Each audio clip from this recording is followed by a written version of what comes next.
Today we're going to be checking out the top 25 things to do in Cologne, Germany. Haven't heard much about Cologne. All I do know is that building right there that we can see is the coolest fracker ever of like dark architecture. I have heard very good things about Cologne. Like people seem to really like it, but based on this shot right here, it looks super depressing. Yeah, an overcast day, and then we see like the train station looks like okay, kind of cool, but not really. And then we get to see the cool church, but not even from the cool view of it. And then just the expanse of overcast. Smokestacks in the distance too. This should be interesting to see. Like I said, I've heard good things about Cologne, but I really don't know much about it. And this video should hopefully help us out. Find out if we do go to Cologne. Well, first of all, if we should go, let us know in the comments if we should, by the way. And if we do, what do we do there? So we want to travel to Germany, but there's so many cities in so many different regions. And yeah, we need to know which ones are the hot spots that we got to go. Do we need Berlin? Munich? I mean, those two are like 1 and 2, I feel like, for the big touristy spots. But then there's still Hamburg, the Cologne, and Dusseldorf, like pop, all those cities down. There's even those smaller cities that people love, like Aachen and I forgot what the little one called with the Dreisendracht Castle is called. Yeah, I don't know. In the Alps, there's those Alp German cities too. There's so much to see in Germany. So hopefully we can go there. But what area should we start? Let us know.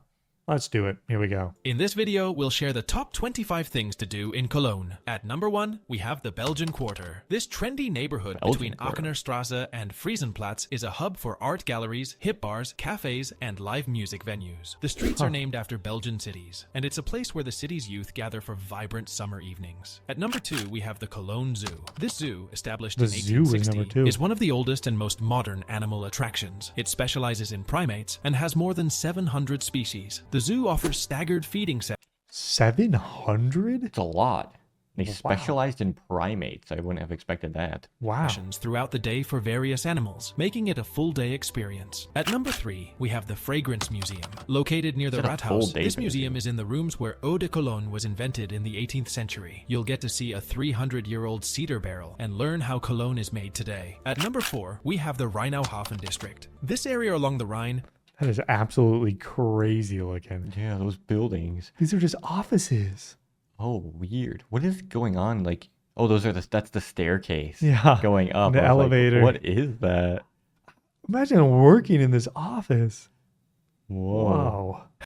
Has been If it for some reason fell, you go right in the river. Saved? Question mark?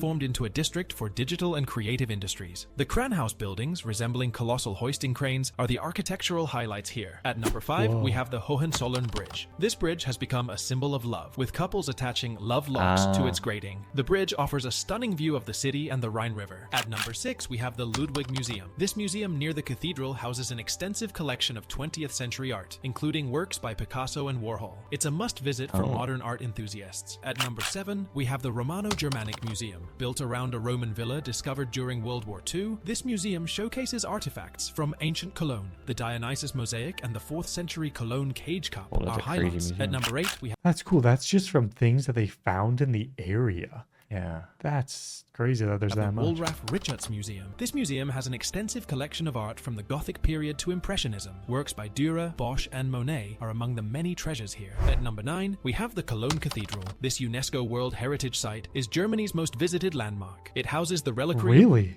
Oh, didn't know that. Wow, most visited.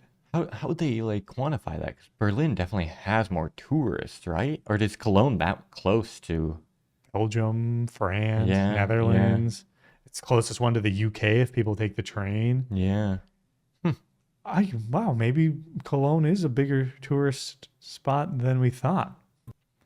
The Three Kings, and boasts stunning stained glass windows. At number 10, we have the Botanical Garden. This 11.5 hectare park has sprawling lawns, individual gardens, and greenhouses. The Flora, a glass palace inspired by London's Crystal Palace, is a highlight. At number 11, we have the Museum für Angewandte Kunst Köln. This museum has 100,000 pieces of decorative arts. I would have never expected. Kunst Köln. This after that pronunciation, to see this as our our first little showcase of what this museum is. Museum has 100,000 pieces of decorative arts, ranging from furniture to modern industrial design. It's a journey through the development of applied arts. At number 12, we have the Columba Museum. This museum for Cologne's archdiocese is built over the ruins of the St. Columba Church. Oh. It showcases the impact of Christianity on different periods of history. At number 13, we Oh, have St. that's kinda Gyrion's cool. Basilica. This Romanesque church has a unique decagonal Oh, that does not fit that shot that we saw at the beginning of the city. No, this looks like straight out of like Italy or something. Wow. dome. The larger 13, we have St. Gyrion's Basilica. This Romanesque church has a unique decagonal dome, the largest constructed in the Western world, between the Hagia Sophia and Florence Cathedral. At number 14, we have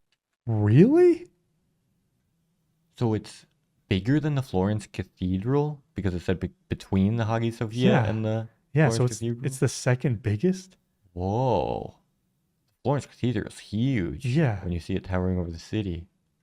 And you don't hear about that one, but you hear No. about the other two on that list. the NS Documentation Center. Located in the former HQ of the Gestapo, this museum offers a harrowing look into Cologne under National Socialism. At number 15, we have the Schnutgen Museum. Housed in St. Cecilia's Church, this museum showcases medieval liturgical art, including goldsmithery, sculpture, and stained glass. At number 16, we have the one, FC Köln. The Rhein Energy Stadion is among the top stadiums in the Bundesliga. Attending a home game here is an all-day experience. At number 17, we have the boat trip on the Rhine. These cruises offer panoramic Oh, they're views of so the city, long. What the heck? And they just keep extending it. Looks like a train. including the cathedral and the new Rheinauhaufen district. Number 18, we have Gamescom. This is the world's second largest trade fair for interactive electronics, attracting heard around about it before, I think. 350,000 visitors every August. At number 19, we have the Christmas markets. Cologne goes all out during the holiday season, with multiple markets offering a variety of activities and goods. At number 20, we have Kölsch and Halve Hahn. When in Cologne, try the local brew, Kölsch and a Halve Hahn, a rye bread and Gouda cheese dish. At number 12, try the local That looks like I feel like we'd like it, but it looks Sad. sad. Just a little pile of onions, a little slob of butter there, and then some cheese. I mean, once you combine it, it'll look good and taste good. Yeah, it looks so sad. Deconstructing like a sandwich and then just putting it all in like little sections is funny. It's kind of like when you deconstruct a shawarma and they put it on the plate. It never looks as good. You're like, Yeah. oh, I'd rather have it in my wrap. And it doesn't taste as good too. It always tastes better as a sandwich. brew, Kölsch and a Halve Hahn, a rye bread and Gouda cheese dish. At number 21, we have Gross St. Martin. This Romanesque church is known for its fabulous crossing tower and solemn architecture. At number 22, we have St. Maria im Capitol. This Romanesque church is built on the spot where ancient Colonia's Roman temple once stood. At number 23, Okay. we have Imhof Schokoladen Museum. Operated in See, collaboration a lot of the museums look like they're in that main area, but then like the basilicas, this seems like it's out in its own area of the city. Yeah, I wonder how far outside it is. Like, what if it's just like an hour drive away or something? It's got to be somewhere that wasn't bombed into oblivion during World War II, right? Yeah. Because that's why Cologne kind of looks industrial like that, because it got bombed really, really hard throughout the war.